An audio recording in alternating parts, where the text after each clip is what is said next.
noite, tem falado sobre cura, tem falado sobre propósito, e eu estou ali assim, Senhor, Tu és maravilhoso, porque Ele tem confirmado a palavra dEle nessa noite ao meu coração. Então feche os seus olhos nessa noite. Eu vou pedir para apagar a luz um pouco, eu vou fazer uma pregação meio romântica, então amém, feche os seus olhos, vamos estar orando, vamos falar com o Pai. Pai, Te louvamos, meu Senhor, Te engrandecemos na beleza da Tua santidade. Senhor, somos totalmente gratos por tudo que o Senhor já fez até aqui, porque o Senhor já falou aos nossos corações, Senhor, através da ministração do louvor. O Senhor já falou a corações nessa noite, referente a Seu propósito, meu Senhor. Pai, amigo Espírito Santo, muitas das vezes, meu Senhor, nos encontramos sem saber ou sem compreender, Pai, o real propósito do Senhor para as nossas vidas. E Tu és maravilhoso, Tu nos amas, já tem falado desse amor nessa noite, desse amor, Senhor, que queima, Senhor, desse amor, Pai, que queima, meu Senhor, dentro de cada um de nós de forma extraordinária, Pai. Senhor, nessa noite, que Tua palavra, meu Senhor, ela venha, Senhor, aos corações dos Seus filhos. Senhor, que as suas mentes estejam totalmente abertas, meu Senhor, para receber aquilo que o Senhor tem preparado para cada um nessa noite. Só precisamos continuar ouvindo a Tua voz, porque o Senhor já tem falado. Continua falando em nosso meio, Senhor. O Senhor tem um livre-arbítrio, Senhor, para fazer a Tua vontade. Esclarece algumas coisas, Senhor, aos nossos corações, algumas interrogações, meu Senhor.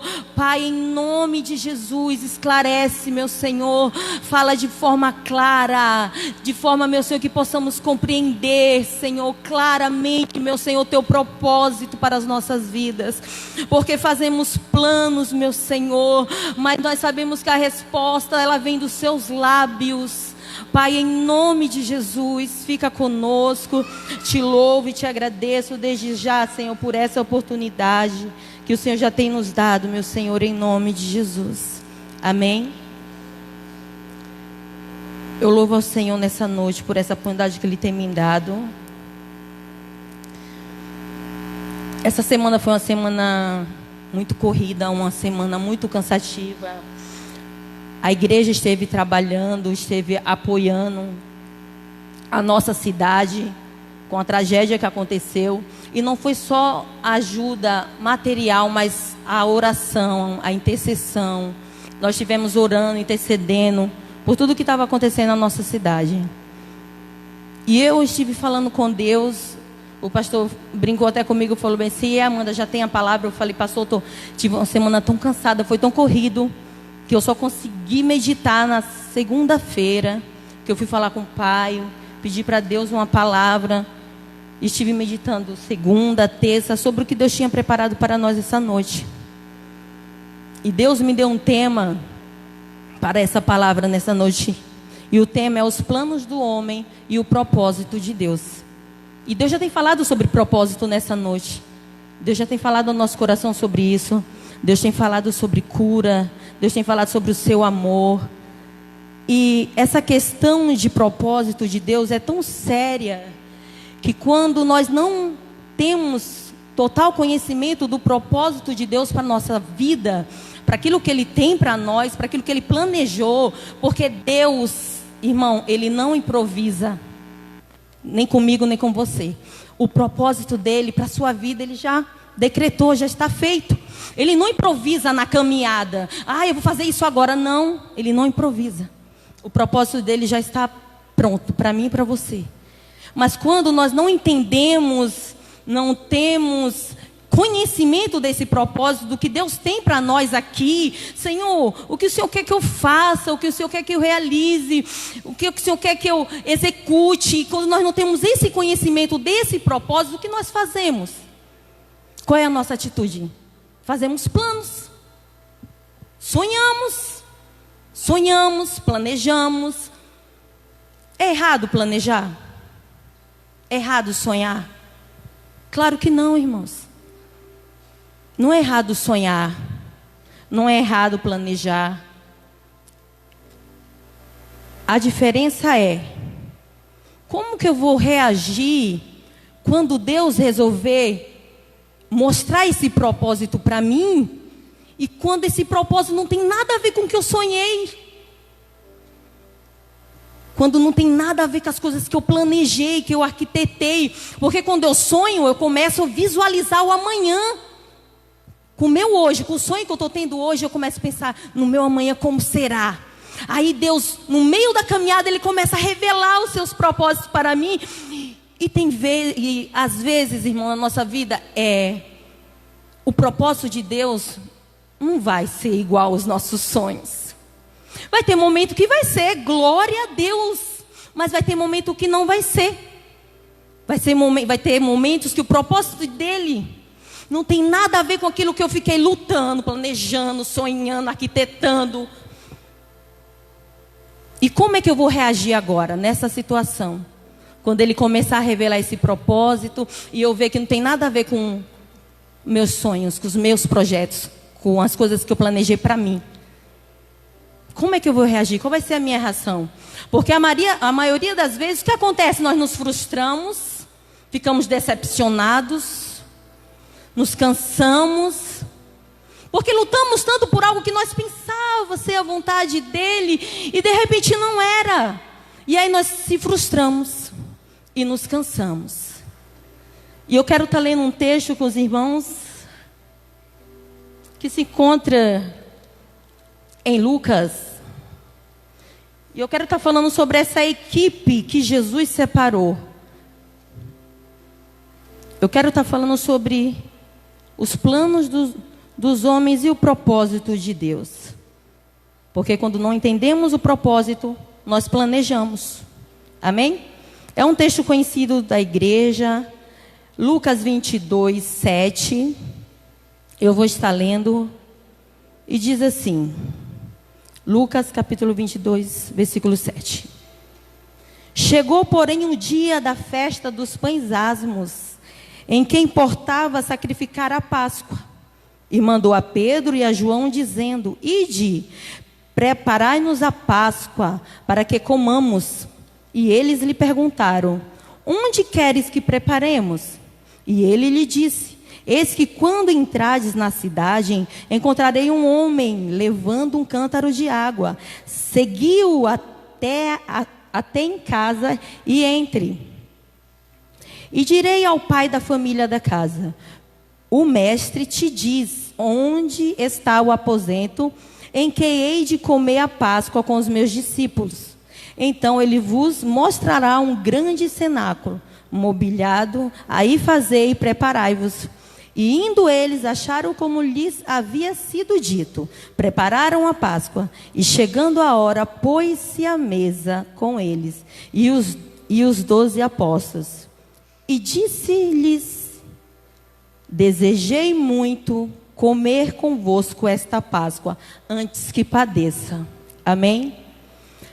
Essa mensagem é uma mensagem conhecida da igreja. É a mensagem da Santa Ceia do Senhor, quando Jesus vai ministrar a ceia. E o que me chamou a atenção nessa passagem são os acontecimentos que vai dar seguimento depois desse texto. Mas eu quero só lembrar os irmãos um pouco da história, do que aconteceu antes de chegar a esse ponto, para que os irmãos compreendam comigo. Eu gosto de ler, irmão, eu viajo quando eu leio. Eu fico vendo as coisas, eu visualizo as coisas. Então eu peço a atenção dos irmãos, que os irmãos também viajem comigo. Nessa época aqui, o povo de Israel, o povo do Senhor, estava sobre o Império Romano.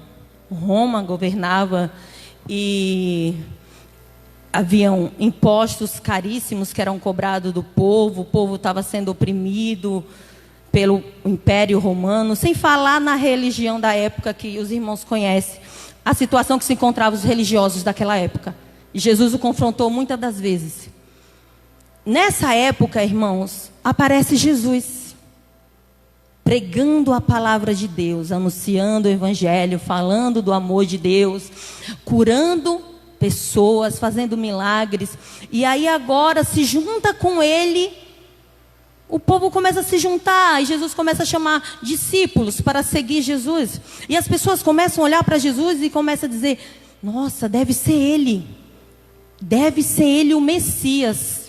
Porque havia profecias sobre o Messias que viria, ia redimir o povo, ia resgatar o povo. Então havia uma certa profecia. E quando Jesus aparece nesse cenário precário que se encontrava a nação de Israel, então eles olham e falam: é Jesus, é ele é o cara, ele é o Messias, ele vai redimir o povo, ele vai nos libertar dessa opressão dos romanos, é ele. E eles começam a criar muitas expectativas em Jesus.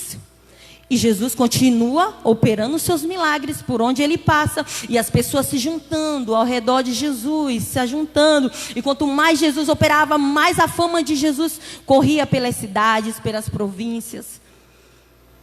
E o povo cada vez mais acreditando que ele era o Messias, o enviado, o Filho de Deus, que veio para salvar e resgatar o povo, libertar o povo ia ser livre. E não foi diferente com os discípulos, eles também acreditavam nisso, que Jesus era o Messias, ele era o enviado de Deus. E uma certa feita, depois de Jesus ter multiplicado pães, o povo ficou tão maravilhado que eles queriam ungir Jesus, consagrar Jesus rei. E Jesus, sabendo disso, Jesus sai de fininho, porque o propósito de Jesus, não era para uma nação, para um povo. O propósito dele era maior.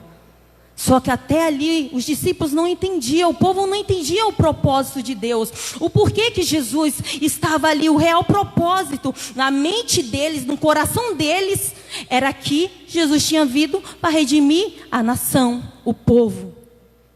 Só que o propósito de Deus, ele sempre vai além. Sempre vai além, irmãos, dos nossos sonhos, dos nossos projetos. Nós planejamos, nós sonhamos. Criamos expectativa em cima dos nossos sonhos, e os discípulos fizeram isso, criaram expectativa em cima dos seus sonhos, porque eles começaram a sonhar, a visualizar: Jesus rei, vamos ser livres, vai dar tudo certo agora, as coisas vão melhorar.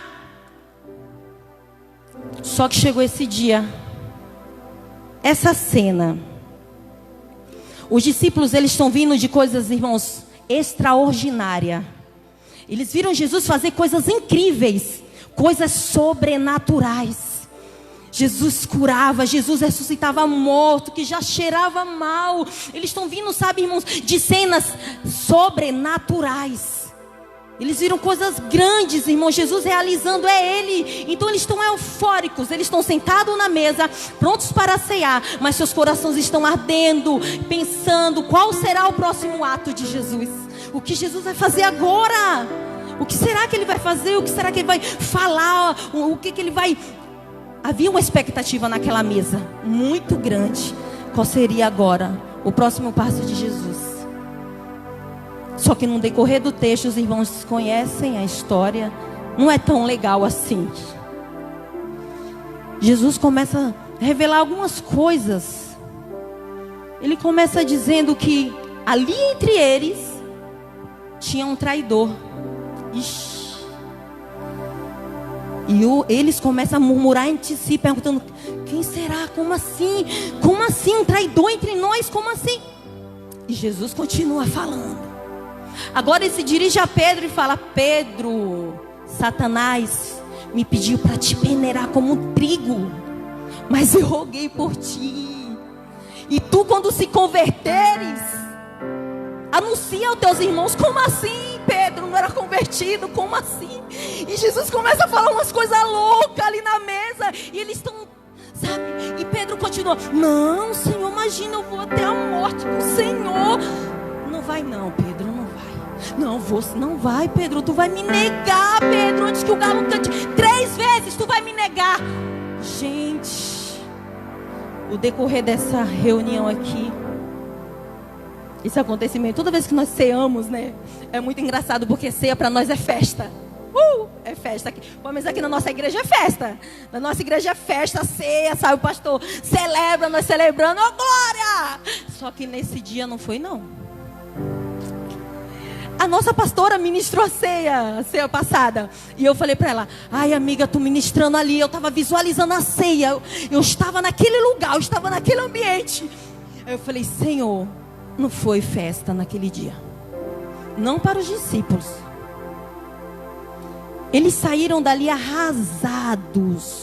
Arrasados. Depois você lê. Eles estavam arrasados, tristes. Tristes, tristes, tristes. Jesus vai para o Monte das Oliveiras, Jardim de Getsemane, ele vai orar. Ele fala para os discípulos: ora comigo.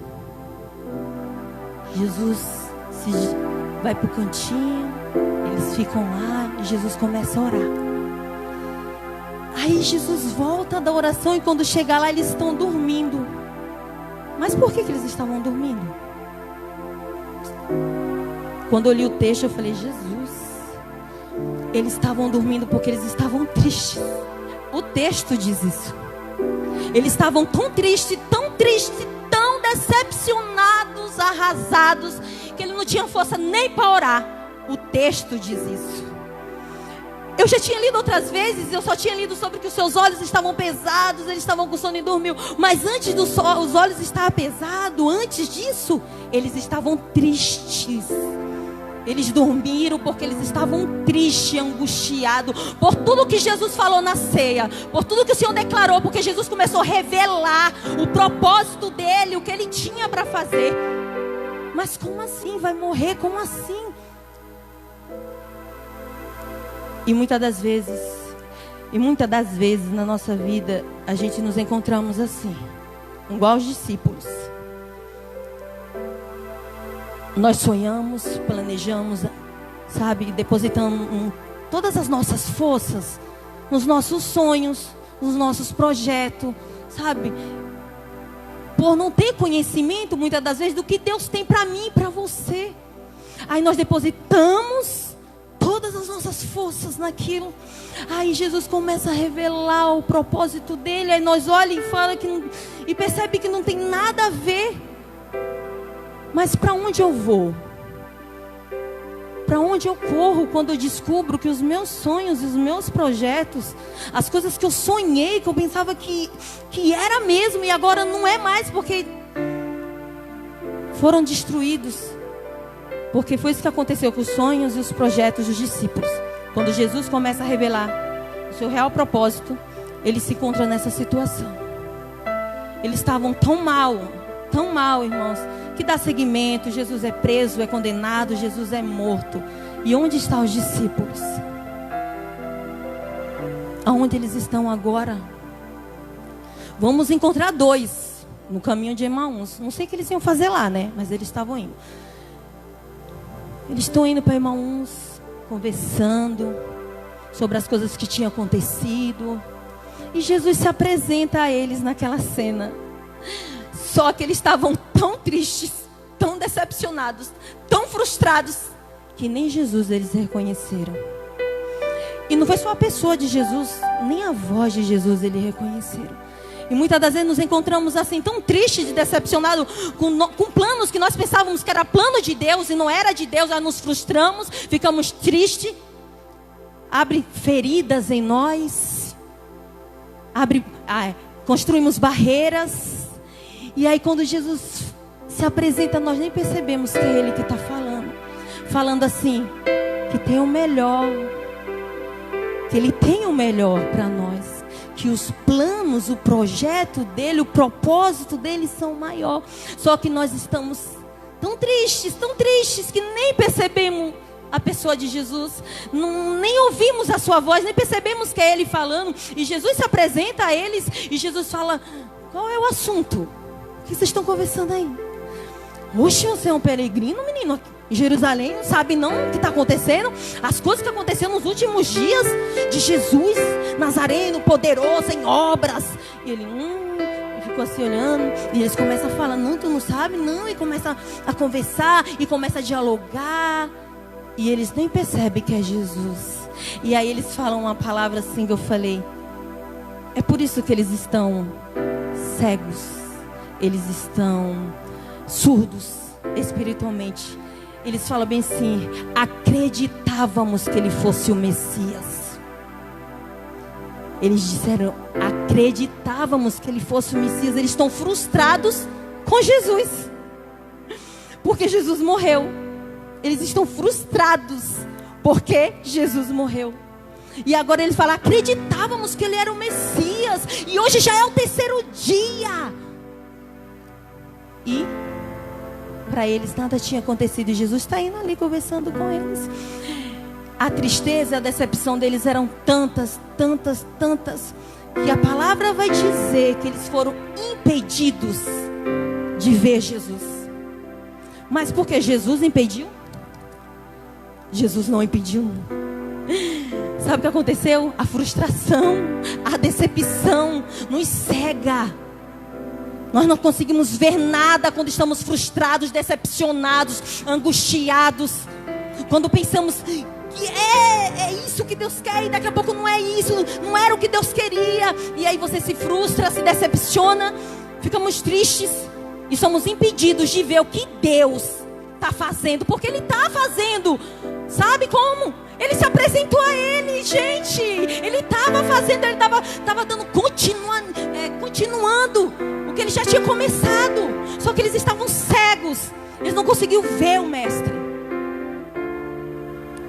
Mais para frente, Jesus aparece para Maria Madalena. Eita glória, Jesus ressuscitou e aparece para ela. Ela sai correndo, feliz, pense só. Ela estava radiante, Jesus, e aí Jesus fala com ela: vai, anuncia, diz a eles que eu estou vivo, que eu ressuscitei. E ela sai correndo, alegre, eufórica. Uau, o mestre está vivo. Ela entra na sala, na cena, está lá os discípulos tristes, chorando, porque o texto diz isso. E já era o 3º dia, eles estavam em luto, na verdade, né? Chorando, tristes. E ela entra, ela começa a falar: gente, o mestre está vivo, eu vi ele, ele falou comigo, ele falou comigo, ele está vivo, gente. Mas a tristeza, a angústia, a decepção roubou até a fé, porque eles não creram e não acreditaram nela. Eu falei: Senhor, por que essa palavra? Porque eu fiquei indagando: Senhor, por que essa palavra? E Jesus dizia: porque eu tenho cura para a minha igreja. Eu tenho cura. Sabe por quê? O que a decepção faz, a frustração, quando nós nos frustramos, começa a abrir feridas dentro de nós. Fica difícil de acreditar nas pessoas depois que ela nos decepciona. Fica difícil de planejar. Quando eu planejo e eu vi que não deu certo, nem quero fazer mais nada. Para que eu vou planejar? Para que eu vou pôr no papel? Começa a abrir feridas dentro de nós. E Jesus falou: eu tenho cura para a minha igreja. Eu tenho cura. E quando a pastora estava ministrando, ela falava sobre propósito, falava sobre cura. Eu falava: glória a Deus, porque o Senhor tem cura nessa noite. Ele quer uma igreja sarada, uma igreja sadia, irmão. Porque eu só vou produzir quando eu sou uma pessoa curada. Eu curo outras pessoas.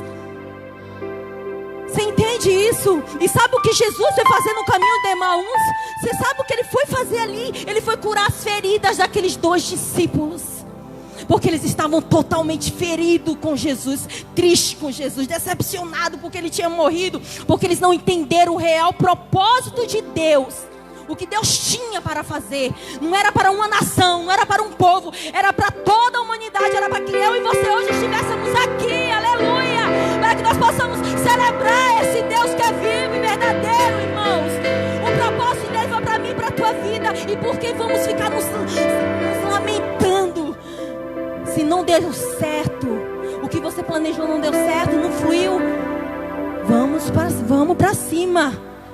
Não deu, amém, Jesus, não era o teu propósito, amém. Vamos continuar, vamos acreditar no que Ele tem para nós, porque os propósitos dEle, o plano dEle sempre será maior do que tudo que eu planejar, do que tudo que eu pensar. Sempre vai ser maior. Sempre vai ser maior o que Deus tem para você. O que Ele tem para mim sempre vai ser maior. Sempre. Ele tem mais para fazer. Ele tem mais para realizar. E Jesus foi de encontro àqueles homens, porque Ele tinha cura para eles. E quando Ele se assenta na mesa e no partir do pão, e Jesus some, Ele falou: mas não ardia em nosso coração quando Ele falava? Não estava ardendo, mas Ele não conseguia ver, porque a angústia, a dor ao mesmo tempo estava lutando, e queimava, e tristeza, e queimava. E aí Ele perceberam que era Jesus quando Jesus sumiu. E eles voltam para Jerusalém para se encontrar com os demais. Jesus, Ele tem cura para mim e para a tua vida. As frustrações, as decepções, irmãos, vai causando feridas. Nos tornamos pessoas incrédulas. Porque foi isso que aconteceu com os discípulos, quando eles permitiram que a tristeza tomasse conta deles. Você entende isso? Os discípulos, aqueles que andavam com Jesus, que estavam pertinho de Jesus, teve momento em que eles ficaram com sua fé lá embaixo. Jesus já tinha falado que Ele ia ressuscitar no terceiro dia, mas eles estavam, sabe o que? Tão preocupados com seus propósitos, com as suas coisas, que eles nem ouviram quando Jesus falou que ia ressuscitar no terceiro dia. Porque se eles tivessem dado ouvido, irmãos, o que Jesus tinha falado, irmãos, eles não se encontrariam naquela situação. Um indo para Emaús, os outros trancados numa sala, chorando, triste. Como assim, igreja? Como assim? O mestre falou várias vezes. Não foi uma vez, foi várias vezes que Ele veio para isso. Ele veio para morrer, Ele veio para padecer, Ele veio para isso. Mas eles estavam tão ocupados com as suas coisas. A preocupação dele era que Jesus fosse rei de Israel, que Jesus resgatasse eles do que eles estavam vivendo, daquela opressão. O foco deles estava nas coisas dele. E quando nós tiramos o foco de Deus, das coisas de Deus, o propósito de Deus, nós só olhamos para as nossas coisas, para os nossos propósitos, para os nossos desejos. E muitas das vezes, por quê? Por que nos frustramos? Por que nos decepcionamos?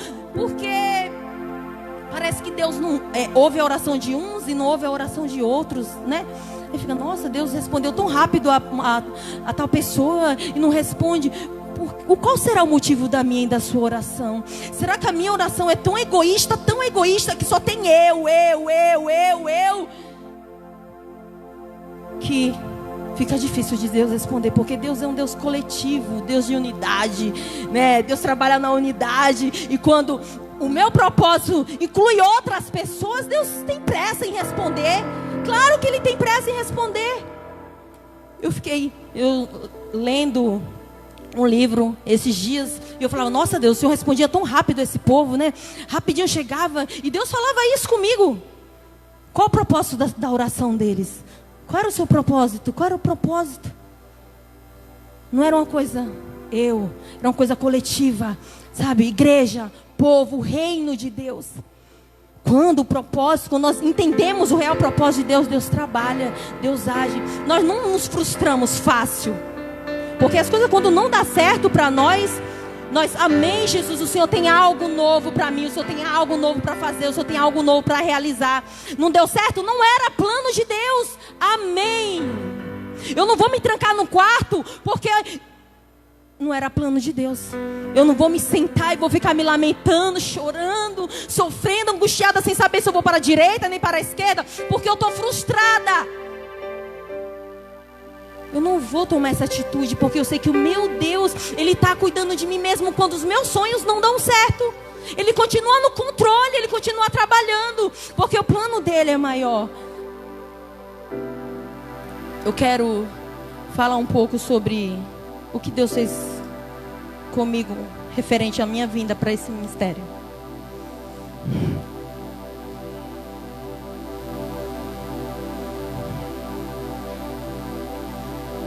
Deus tem os seus propósitos, eu tinha meus planos. Os meus planos, top. Para mim eram todos top. Meus planos, tinha um monte de planos. Aí Jesus começou a revelar o propósito dele, porque o que ele tinha para fazer na minha vida, na minha família, com a minha família. E quando Deus começou a revelar o propósito dele, não foi fácil, porque Estava totalmente fora dos meus planos, das coisas que eu tinha planejado para mim. E eu comecei a falar com Deus. Eu falei: Senhor, eu aceito o que o Senhor tem para mim. Não aceito porque eu sou obediente, não. Não, aceito porque eu amo o Senhor. E sei que o Senhor tem um propósito em tudo que o Senhor está fazendo. Mas estava doendo tanto, irmão. Estava doendo tanto. Doía muito.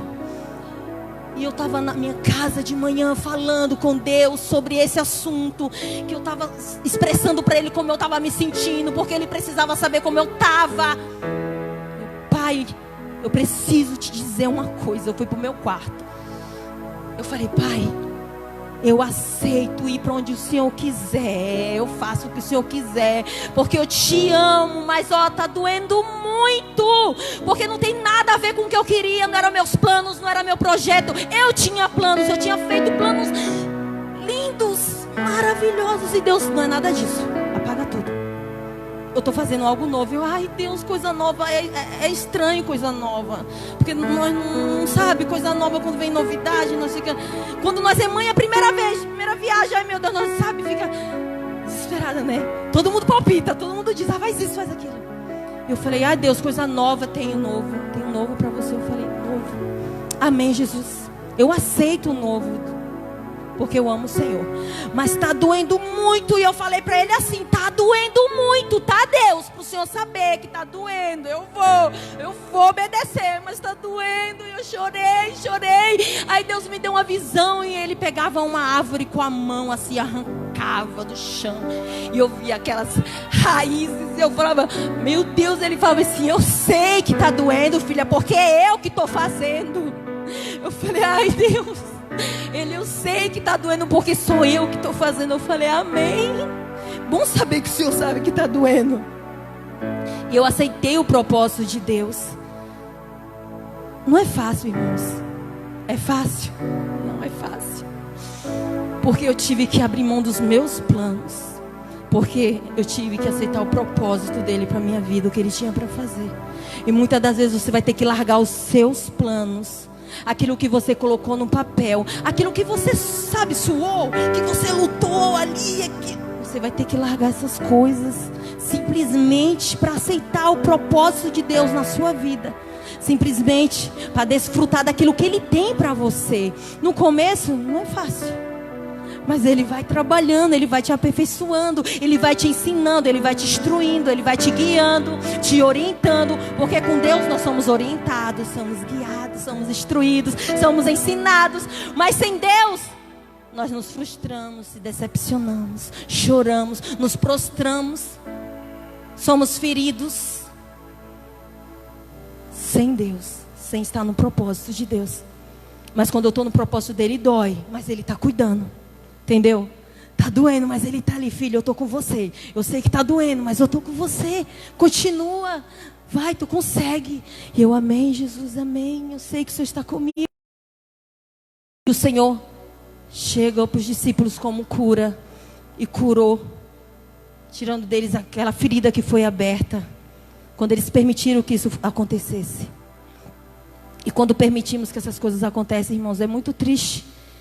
É muito triste porque não conseguimos visualizar, sabe, o horizonte, o que Deus tem para nós. Nós não conseguimos visualizar quando nos encontramos assim. Jesus tem cura para você nessa noite, tem cura para a sua alma.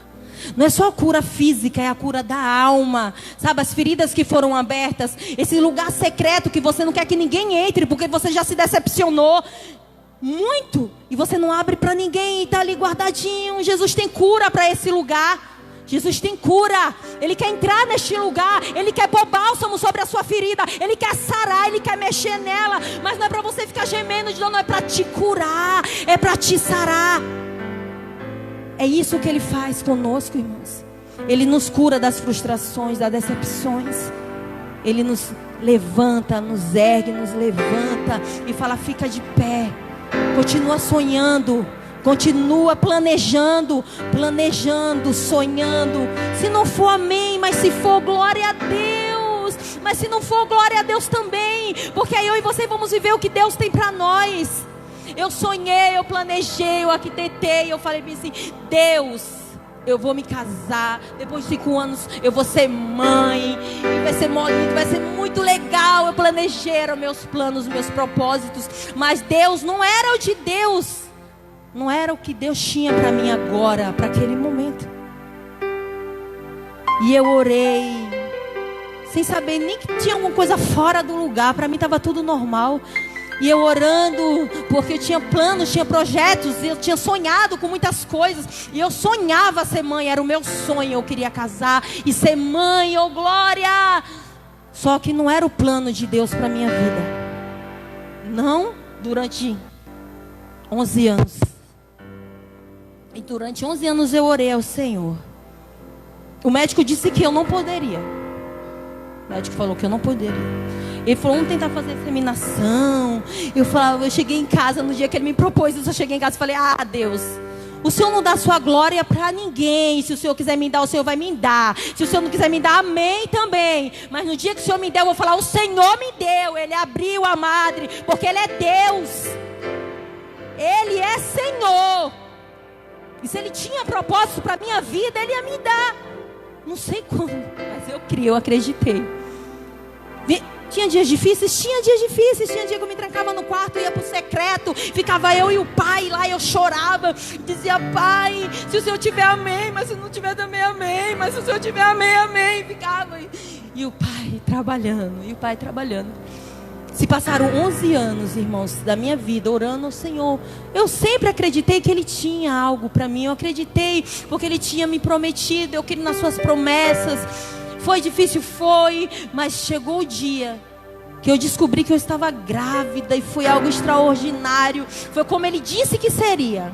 O médico, quando olhou o resultado, ele falou bem assim, como assim você está grávida? Eu falei, se o Senhor que é médico não sabe... O Senhor não é o meu médico? Ele, como você está grávida? Deus. Ai, mó legal falar isso, né? Deus.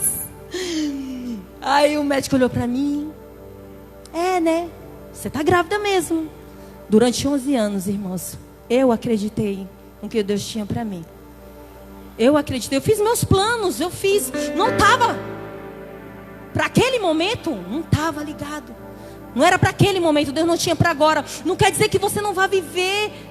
Mas quem sabe não é para hoje. Quem sabe é mais para frente. Nós não sabemos o tempo de Deus, é diferente do nosso. Nós queremos tudo para hoje, mas Ele tem o dia e a hora marcada para tudo. Quando diz referente a mim e a tua vida. E quando chegou o dia, eu glorifiquei ao Senhor, exaltei o nome dEle, eu falei, Senhor, Tu és fiel. Sabe, os 11 anos para mim é como se nem tivesse existido. Porque é isso que acontece na minha e na tua vida. Quando vivemos os propósitos de Deus, nem se conta o tempo que passou, o tempo de luta, de choro, de tristeza, você nem se lembra. Quando você está vivendo o propósito de Deus, o que Deus tem para a tua vida e para a minha vida. Esse Deus, Ele é maravilhoso. Eu peço que o irmão apague a luz, por favor, aí para mim. Eu peço que a igreja fique de pé nessa noite. O nosso Deus, irmãos, Ele é maravilhoso. Ele é soberano. Ele é eterno em poder e em glória. E Ele tem cura para nossas vidas. Ele tem cura para a nossa alma. Ele quer mudar a situação. Sabe, essa situação de tristeza, essa situação de angústia, essa situação, sabe, que as coisas parece que nunca dá certo. Eu planejo, eu faço e parece que nunca dá certo. E você se frustra uma vez, 2 vezes, 3 vezes. E você está sempre se frustrando, parece que as coisas não dão certo para você. Deus tem cura para a sua alma nessa noite. Deus tem propósitos para revelar para você nessa noite. Deus quer revelar o propósito dEle para a sua vida. Ele quer te curar. Ele quer te sarar e revelar o propósito dEle para a sua vida. Sabe o real propósito de Deus? Aquele propósito que vai valer a pena você viver. Vai valer a pena viver o propósito de Deus. Mesmo que você chore, mesmo que você se lamente, mesmo que haja dor, mesmo que haja pranto, mas você vai dizer, valeu a pena cada lágrima, valeu a pena, valeu a pena. Deus tem propósito, Deus tem cura para mim e para você. Eu quero pedir, venham aqui para frente. Venham caminhando aqui para frente enquanto o Gustavo vai estar adorando ao Senhor. Vamos vindo aqui para frente, vamos orar nessa noite. O nosso pastor e os pastores da casa vão estar intercedendo pela sua vida. Deixa Deus sarar suas feridas nessa noite. Deixa Deus sarar o seu coração. Deixa Ele entrar lá dentro, lá neste lugar onde você não deixa ninguém entrar. Sabe, nesse lugar lá dentro secreto. Deixa Deus falar com você. Deixa Deus curar. Deixa Deus trabalhar. Deixa Deus restaurar as feridas. Deixa Deus restaurar a sua saúde emocional, que tem sido abalada por causa das lutas que você tem enfrentado. Não permita que os muros sejam barreiras para que você hoje receba aquilo que Deus tem para a sua vida. Porque Deus te trouxe aqui nessa noite. Ele te trouxe porque Ele tem cura para a sua alma. Ele tem cura para você. Ele tem saúde tem cura para a sua saúde emocional, para a física, para a psicológica. Ele tem saúde para todas as áreas da sua vida. Ele quer você uma pessoa sarada e curada, para que você possa ministrar cura sobre a vida de outras pessoas, para que você seja um canal de bênção na vida de outras pessoas, para quando você for falar com pessoas feridas, pessoas magoadas, pessoas tristes, angustiadas, você tenha o que falar para elas. Eu fui curada, Jesus me curou, Jesus me restaurou, foi Ele quem me curou. E você possa ministrar essa cura sobre a vida dessas pessoas. Você entende que Jesus tem cura para você nessa noite? Feche os seus olhos, vocês que estão aqui na frente. Vocês agora vão entrar, sabe na onde? No seu quarto. Visualize o seu quarto, você vai entrar dentro dele. Você vai entrar dentro desse ambiente, o seu quarto agora. Você vai fechar a porta. Deixa Deus entrar no secreto do teu coração, neste lugar onde ninguém entra, porque você não permite, porque você não tem coragem de se abrir. Você vai abrir o seu coração. Nessa noite você vai abrir o seu coração para Ele, vai falar para Ele. É só para Ele. Abra o seu coração e peça para Ele: Pai, entra neste lugar. Senhor, Tu és o Deus que fecha. Deus, Tu és o Deus que fecha, Senhor, toda ferida que